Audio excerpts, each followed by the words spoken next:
ಕನಕಪುರ ತಹಶೀಲ್ದಾರ್ ಕಚೇರಿಯಲ್ಲೂ ಕೂಡ ಐಟಿ ದಾಳಿ ಮುಕ್ತಾಯವಾಗಿದ್ದು ಪಹಣಿ ವಿಭಾಗದಲ್ಲಿ ಕೆಲ ದಾಖಲೆಗಳನ್ನ ಐಟಿ ಟೀಮ್ ಪಡೆದುಕೊಂಡಿದೆ. ಡಿಕೆಶಿ ಕುಟುಂಬದ ಆಸ್ತಿ ಬಗ್ಗೆ ಕೂಡ ಐಟಿ ಇಲಾಖೆಯ ಅಧಿಕಾರಿಗಳು ಮಾಹಿತಿಯನ್ನ ಸಂಗ್ರಹಿಸಿದ್ದಾರೆ.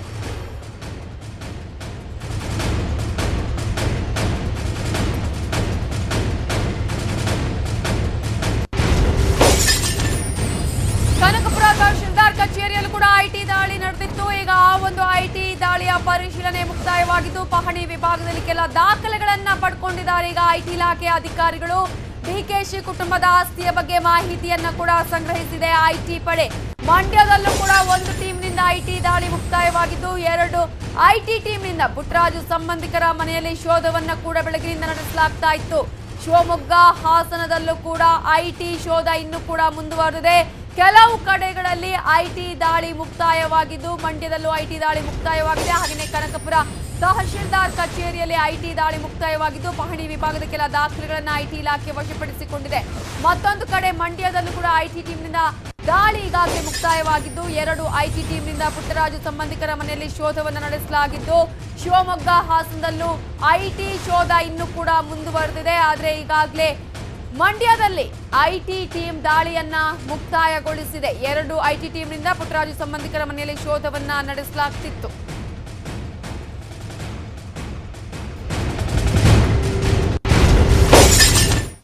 ಇನ್ನು ಬೆಂಗಳೂರಿನ ಐಟಿ ಕಚೇರಿಯ ಎದುರು ಪ್ರತಿಭಟನೆಯನ್ನ ಈಗಾಗಲೇ ಮಾಡೋದಕ್ಕೆ ಸಿದ್ಧತೆಯನ್ನ ಮಾಡಲಾಗಿತ್ತು. ಪ್ರತಿಭಟನೆಯನ್ನ ಕಾರ್ಯಕರ್ತರು ಮಾಡ್ತಾ ಇದ್ದಾರೆ. ಈ ಹಿನ್ನೆಲೆಯಲ್ಲಿ ಕ್ವೀನ್ಸ್ ರಸ್ತೆಯ ಸುತ್ತಮುತ್ತ ವಾಹನ ಸವಾರರು ಪರದಾಟವನ್ನ ಅನುಭವಿಸ್ತಾ ಇದ್ದಾರೆ.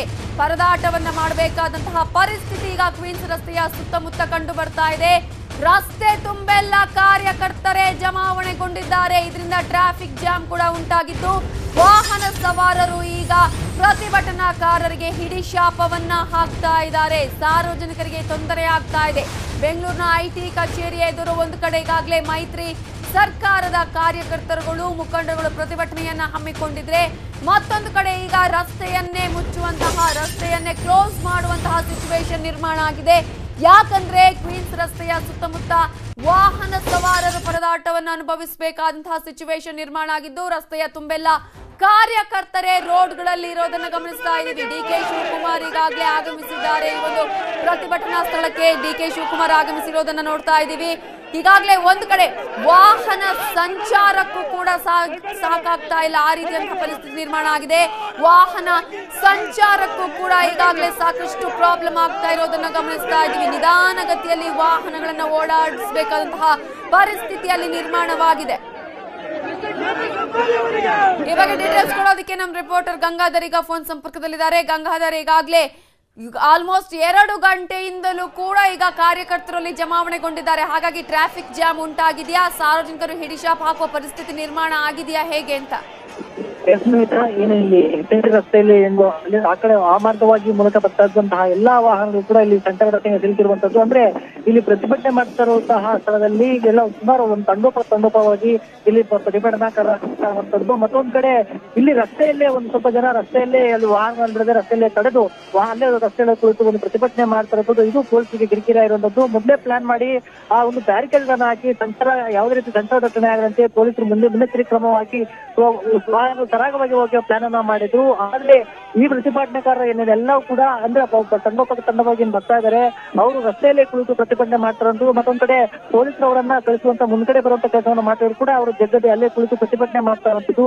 ಇದರಿಂದ ವಾಹನಗಳು ಪರದಾಡುವಂತ ಸ್ಥಿತಿ ಆಗಿರೋದು. ಅಂದ್ರೆ ಇಂಪೇಟೆ ರಸ್ತೆ ಮೂಲಕ ಏನು ಕ್ವೀನ್ಸ್ ರಸ್ತೆಗೆ ಏನು ಬರೋ ಒಂದು ಮಾರ್ಗ ಏನಿದೆ ಆ ಮಾರ್ಗ ಕೂಡ ಒಂದು ಸಂಚಾರ ದಟ್ಟಣೆ ಆಗಿರುವಂತದ್ದು. ಅದು ಕೂಡ ಅಂದ್ರೆ ಬೇರೆ ಮಾರ್ಗವಾಗಿ ಬಳಸ್ಕೊಂಡು ಆ ವಾಹನ ಹೋಗ್ತಾ ಇದ್ರು ಕೂಡ ಆದ್ರೆ ಸದ್ಯ ಇಲ್ಲಿ ಸಂಚಾರ ದಟ್ಟಣೆ ನಿರ್ಮಾಣವಾಗಿರುವಂತದ್ದು. ಸದ್ಯ ಈಗ ಸಂಚಾರಿ ಪೊಲೀಸರು ಮತ್ತೊಂದ್ ಕಡೆ ಲಾ ಅಂಡ್ ಆರ್ಡರ್ ಪೊಲೀಸರು ಆ ಒಂದು ಸಂಚಾರ ದಟ್ಟಣೆ ಕ್ಲಿಯರ್ ಮಾಡುವ ಕೆಲಸವನ್ನ ಮಾಡ್ತಾ ಇದ್ದಾರೆ. ಮತ್ತೊಂದ್ ಕಡೆ ನಾಯಕರು ಏನು ಜೆಡಿಎಸ್ ನಾಯಕರಾಗಿರ್ಬೋದು ಮತ್ತೊಂದ್ ಕಡೆ ಕಾಂಗ್ರೆಸ್ ನಾಯಕರು ಕೂಡ ಬರ್ತಾ ಇರುವಂತದ್ದು. ಇನ್ನೊಂದು ಅರ್ಧ ಗಂಟೆಯಲ್ಲಿ ಸಿಎಂ ಕುಮಾರಸ್ವಾಮಿ ಕೂಡ ಇಲ್ಲಿ ಸ್ಥಳಕ್ಕೆ ಬರ್ತಾರೆ ಬಗ್ಗೆ ಪೊಲೀಸರಿಗೆ ಮಾಹಿತಿ ಸಿಕ್ಕಿರುವಂತದ್ದು. ಹಿನ್ನೆಲೆಯಲ್ಲಿ ಆ ವಾಹನದವರಿಗೆ ಈಗ ಸಂಚಾರವನ್ನು ಒಂದ್ ಸೈಡ್ ಅಲ್ಲಿ ಈಗ ಆ ವಾಹನಗಳಿಗೆ ಒಂದು ಕ್ಲಿಯರ್ ಅನ್ನ ಮಾಡಿ ಅವರನ್ನ ಮತ್ತೊಂದ್ ಕಡೆ ಬ್ಯಾರಿಕೇಡ್ ಗಳನ್ನ ಹಾಕಿದ್ರು. ಆ ಬ್ಯಾರಿಕೇಡ್ ಗಳನ್ನ ಸುಮಾರು 3-4 ಕಡೆ ಒಳಗಡೆ ಹಾಕಿಕೊಂಡು ಈಗ ಪ್ರತಿಭಟನೆಗಳ ಒಳಗಡೆ ತೇರಿಸ್ತಾ ಇರೋದು. ಆ ವಾಹನ ವಾಹನಗಳು ಹೋಗೋಕೆ ಒಂದು ಅನುವು ಮಾಡಿಕೊಡ್ತಾರಂಥದ್ದು ನವಿತಾ. ಈಗ ನೀವು ಅಲ್ಲೇ ಇದ್ರೆ ನಿಮ್ಮ ಗಮನಕ್ಕೆ ಅಲ್ಲಿ ಬಂದಿದ್ರೆ ಆಲ್ಮೋಸ್ಟ್ ಎಷ್ಟು ಕಿಲೋಮೀಟರ್ ಗಟ್ಟಲೆ ವಾಹನಗಳು ಅಲ್ಲಿ ನಿಂತಿವೆ, ಅದರಲ್ಲೂ ಕೂಡ ತುಂಬಾ ಸ್ಲೋ ಮೂವಿಂಗ್ ಅಲ್ಲಿ ಒಂದು ಟ್ರಾಫಿಕ್ ಕೂಡ ಕಾಣಿಸ್ತಾ ಇದೆ, ಅಂದ್ರೆ ವಾಹನ ಚಲಾವಣೆ ಆಗ್ತಾ ಇಲ್ವಾ ಹೇಗೆ ಅಂತ ಹೇಳಿ ದೃಶ್ಯದಲ್ಲಿ ನೋಡಿದ ಹಾಗೆ? ಎಷ್ಟು ನವಿತಾ ನಿಧಾನಗತಿಯಲ್ಲಿ ವಾಹನಗಳು ಹೋಗ್ತಾ ಇರುವಂತದ್ದು, ಅಂದ್ರೆ ಸುಮಾರು 3-4 ಕಿಲೋಮೀಟರ್ ವಾಹನಗಳು ಇಲ್ಲಿ ನಿಂತಿರುವಂತದ್ದು. ಆದ್ರೆ ಈಗ ಪೊಲೀಸರು ಅಲ್ಲಿ ಏನು ಒಂದು 3-4 ಕಡೆ ಪೊಲೀಸರು ಒಂದು ಅಲರ್ಟ್ ಆಗಿದ್ರು, ಸಂಚಾರಿ ಪೊಲೀಸ್ ಅಲರ್ಟ್ ಆಗಿದ್ರು, ಅವರನ್ನ ವಾಹನಗಳನ್ನ ಒನ್ ಸೈಡ್ ವಾಹನವನ್ನ ಪೂರ್ತಿಯಾಗಿ ವಾಹನಗಳನ್ನ ಓಡಾಡಕ್ಕೆ ಅನುವು ಮಾಡಿಕೊಟ್ಟಿದ್ರು. ಆದ್ರೆ ಪ್ರತಿಭಟನಾಕಾರರ ಸಂಖ್ಯೆ ಹೆಚ್ಚಾದ ಹಿನ್ನೆಲೆಯಲ್ಲಿ ಈಗ ಆ ವಾಹನಗಳು ಸಂಚಾರ ದಟ್ಟಣೆ ಇದಾಗಿರುವಂತದ್ದು. ಮತ್ತೊಂದ್ ಕಡೆ ಈಗ ಒಂದ್ ಸೈಡ್ ಅಲ್ಲಿ ಈಗ ಇನ್ನು ಬ್ಯಾರಿಕೇಡ್ ಗಳನ್ನ ಹಾಕಿ ವಾಹನಗಳು ಪಿಂಕ್ ರಸ್ತೆ ಮೂಲಕ ಹೋಗುವಂತ ವಾಹನಗಳಿಗೆ ಒಂದ್ ಸೈಡ್ ಅಲ್ಲಿ ಬ್ಯಾರಿಕೇಡ್ ಗಳನ್ನ ಹಾಕಿ ಈಗ ಏನು ಸಂಚಾರ ಪೊಲೀಸರು ಅವರಿಗೆ ಅನುವು ಮಾಡಿಕೊಡ್ತಾ ಇದ್ದಾರೆ. ನಿಧಾನಗತಿಯಲ್ಲಿ ವಾಹನಗಳು ಮೂವಿಂಗ್ ಇರುವಂತದ್ದು. ಅಂದ್ರೆ ಸುಮಾರು 3-4 ಕಿಲೋಮೀಟರ್ ಚಾಲುಕ್ಯ ಸರ್ಕಲ್ ಮೂಲಕ ಏನು ಕಮಿಷನರ್ ಇಂಪೇಟ್ ರಸ್ತೆ ಮೂಲಕ ಏನ್ ಬರ್ತಾರೆ ಆ ಮಾರ್ಗ ಪೂರ್ತಿ ಕೂಡ ಈಗ ಸಂಚಾರ ಒಂದು ನಿಧಾನಗತಿಯಲ್ಲಿ ವಾಹನಗಳು ನಿಧಾನಗತಿಯಲ್ಲಿ ಹೋಗ್ತಾ ಇರುವಂತದ್ದು Navitha. Okay, thank you Gangadhar details. ಈಗಾಗಲೇ ಪ್ರತಿಭಟನಾ ಸ್ಥಳಕ್ಕೆ ಅಂತೂ ಇಂತೂ ಸಚಿವ ಡಿ.ಕೆ. ಶಿವಕುಮಾರ್ ಆಗಮಿಸಿದ್ದಾರೆ. ಒಂದು ಕಡೆ 2 ಗಂಟೆಯಿಂದಲೂ ಕೂಡ ಕಾರ್ಯಕರ್ತರು ಪ್ರತಿಭಟನೆ ಮಾಡ್ತಾ ಇದ್ರೆ ರಸ್ತೆಯ ತುಂಬೆಲ್ಲ ಈಗ ಅಲ್ಲಿನ ಕಾರ್ಯಕರ್ತರುಗಳೇ ಅಲ್ಲಿರೋದನ್ನ ಗಮನಿಸಬಹುದು. ಈ ಹಿನ್ನೆಲೆಯಲ್ಲಿ ವಾಹನ ಸವಾರರು ಪರದಾಡ್ತಾ ಇದ್ದಾರೆ. ಕೇವಲ ವಾಹನ ಸವಾರರು ಮಾತ್ರ ಅಲ್ಲ, ಆಂಬ್ಯುಲೆನ್ಸ್ ಕೂಡ ಇದೇ ಒಂದು ಟ್ರಾಫಿಕ್ ಜಾಮ್ ಅಲ್ಲಿ ಸಿಕ್ಕಾಕಿಕೊಂಡಿತ್ತು. ಈ ಒಂದು ಪ್ರತಿಭಟನೆಯ ಹಿನ್ನೆಲೆಯಲ್ಲಿ ಸಾಕಷ್ಟು ಟ್ರಾಫಿಕ್ ಜಾಮ್ ಕೂಡ ಉಂಟಾಗಿತ್ತು. ಆ ಒಂದು ರಸ್ತೆಯಲ್ಲೇ ಬಂದಂತಹ ಆಂಬ್ಯುಲೆನ್ಸ್ ಕೂಡ ಈ ಒಂದು ಟ್ರಾಫಿಕ್ ನ ಕಾರಣದಿಂದಾಗಿ ಅಲ್ಲಿ ಸಿಕ್ಕಿ ಹಾಕಿಕೊಂಡಿರುವ ಪರಿಸ್ಥಿತಿ ಕೂಡ ನಿರ್ಮಾಣ ಆಗಿದೆ. ಕಾರಣಕ್ಕಾಗಿ ಸಾರ್ವಜನಿಕರು ಈಗ ಪ್ರತಿಭಟನಾಕಾರರ ಮೇಲೆ ಹಿಡಿಶಾಪ ಹಾಕ್ತಾ ಇದ್ದಾರೆ. ಈಗ ಮತ್ತೊಂದು ಕಡೆ ಸ್ಥಳಕ್ಕೆ ಈಗಾಗಲೇ ಸಚಿವ ಡಿ.ಕೆ. ಆಗಮಿಸಿದ್ದಾರೆ. ಡಿ.ಕೆ. ಶಿವಕುಮಾರ್ ಅವರು ಈಗಾಗಲೇ ಪ್ರತಿಭಟನೆಯನ್ನ ನಡೆಸ್ತಾ ಇರುವಂತಹ ಸ್ಥಳಕ್ಕೆ ಆಗಮಿಸಿದ್ದು ಸಾಕಷ್ಟು ಸಂಖ್ಯೆಯಲ್ಲಿ ಕಾರ್ಯಕರ್ತರು ಕೂಡ ಅಲ್ಲಿರೋದನ್ನ ನಾವು ಗಮನಿಸ್ತಾ ಇದ್ದೀವಿ. ಒಂದ್ ಕಡೆ ಈಗಾಗಲೇ ಬೆಂಬಲಿಗರು ಕೂಡ ಆಗಮಿಸಿರೋದನ್ನ ಗಮನಿಸಬಹುದು. ಸ್ಥಳಕ್ಕೆ ಈಗ ಕಾಂಗ್ರೆಸ್ ಮುಖಂಡ ಸಚಿವರಾಗಿರುವಂತಹ ಡಿ.ಕೆ. ಶಿವಕುಮಾರ್ ಆಗಮಿಸಿದ್ದಾರೆ.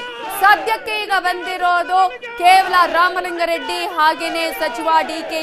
ಮಾತ್ರ. ಹಾಗಾದ್ರೆ ಇನ್ನೂ ಕೂಡ ಯಾವೊಬ್ಬ ನಾಯಕರುಗಳು ಆಗಮಿಸಿಲ್ಲ, ಜೆಡಿಎಸ್ ನಾಯಕರುಗಳು ಕೂಡ ಇನ್ನೂ ಕೂಡ ಆಗಮಿಸಿಲ್ಲ. ಹಾಗಾಗಿ 2 ಗಂಟೆಗೆ ಕರೆದಿದ್ದಂತಹ ಈ ಪ್ರತಿಭಟನೆ ಆಲ್ಮೋಸ್ಟ್ 1.5 ಗಂಟೆ ಆಲ್ರೆಡಿ ಈಗಾಗಲೇ ಲೇಟ್ ಆಗಿದೆ. ಹಾಗಾಗಿ ಯಾವ ಸಂದರ್ಭದಲ್ಲಿ ಪ್ರತಿಭಟನೆಯನ್ನ ಮಾಡ್ತಾರೆ ಅನ್ನೋದು ಈಗಿರುವಂತಹ ಪ್ರಶ್ನೆ. ಯಾಕಂದ್ರೆ ಒಂದ್ ಕಡೆ ಸಾಕಷ್ಟು ಸಮಸ್ಯೆಗಳು ಕೂಡ ಆಗ್ತಾ ಇದೆ, ಜನ ತಂಡೋಪತಂಡವಾಗಿ ಅಲ್ಲಿ ಆಗಮಿಸ್ತಾ ಇದ್ದಾರೆ. ಪ್ರತಿಭಟನೆ ಮಾಡುವಂತಹ ಸ್ಥಳಕ್ಕೆ ಸಾಕಷ್ಟು ಕಾರ್ಯಕರ್ತರು ಆಗಮಿಸುತ್ತಿದ್ದಾರೆ. ಮತ್ತೊಂದ್ ಕಡೆ ವಾಹನ ಸವಾರರು ಪರದಾಟವನ್ನು ಅನುಭವಿಸ್ತಾ ಇದ್ದಾರೆ.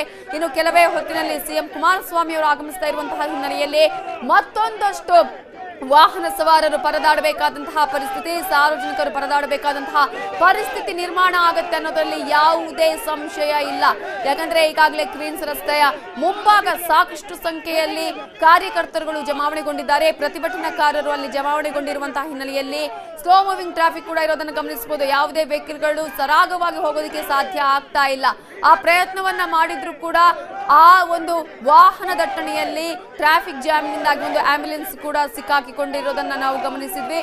ಮತ್ತೊಂದು ಕಡೆ ಈಗಾಗಲೇ ಪ್ರತ್ಯೇಕವಾಗಿ ಹೋರಾಟವನ್ನ ಮಾಡ್ತಾ ಇದ್ದಾರೆ ಕಾಂಗ್ರೆಸ್ ಕಾರ್ಯಕರ್ತರು, ಜೆಡಿಎಸ್ ಕಾರ್ಯಕರ್ತರು. ಈಗಾಗಲೇ ನೀವು ಗಮನಿಸಬಹುದು ಜೆಡಿಎಸ್ ಮುಖಂಡರಂತಹ ಶರವಣ ಅವರು ಕೂಡ ಈಗಾಗಲೇ ನೆಲದಲ್ಲಿ ಕೂತು ಪ್ರತಿಭಟನೆಯನ್ನ ಮಾಡ್ತಾ ಇರುವಂತಹ ದೃಶ್ಯಗಳನ್ನ ನಾವು ಗಮನಿಸ್ತಾ ಇದ್ದೀವಿ.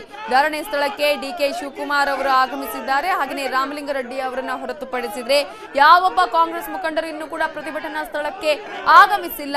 ಮತ್ತೊಂದು ಕಡೆ ಜೆಡಿಎಸ್ ನ ಮುಖಂಡರುಗಳು ಕೂಡ ಯಾರು ಆಗಮಿಸಿಲ್ಲ. ಶರವಣ ಅವರನ್ನ ಹೊರತುಪಡಿಸಿದ್ರೆ ಈಗ ಯಾವ ಜೆಡಿಎಸ್ ಮುಖಂಡರು ಕೂಡ ಈ ಸ್ಥಳದಲ್ಲಿ ಪ್ರತಿಭಟನಾ ಸ್ಥಳಕ್ಕೆ ಆಗಮಿಸದೇ ಇರೋದನ್ನ ಗಮನಿಸಬಹುದು. ಕಾರ್ಯಕರ್ತರುಗಳೇ ಪ್ರತಿಭಟನೆಯನ್ನ ಮಾಡ್ತಾ ಇದ್ದಾರೆ. ಆಲ್ಮೋಸ್ಟ್ 2 ಗಂಟೆಯಿಂದಲೂ ಕೂಡ ಕಾರ್ಯಕರ್ತರೇ ಪ್ರತಿಭಟನೆಯನ್ನ ನಡೆಸುತ್ತಿದ್ದಾರೆ.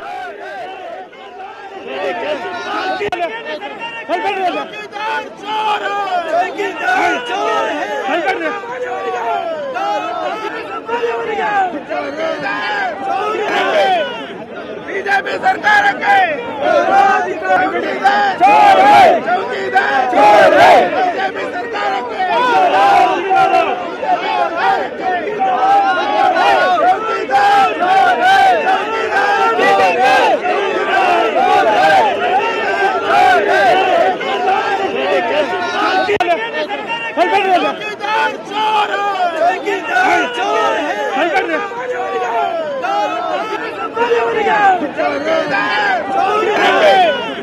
ಬಿಜೆಪಿ ಸರ್ಕಾರಕ್ಕೆ ಬಿಜೆಪಿ ಸರ್ಕಾರಕ್ಕೆ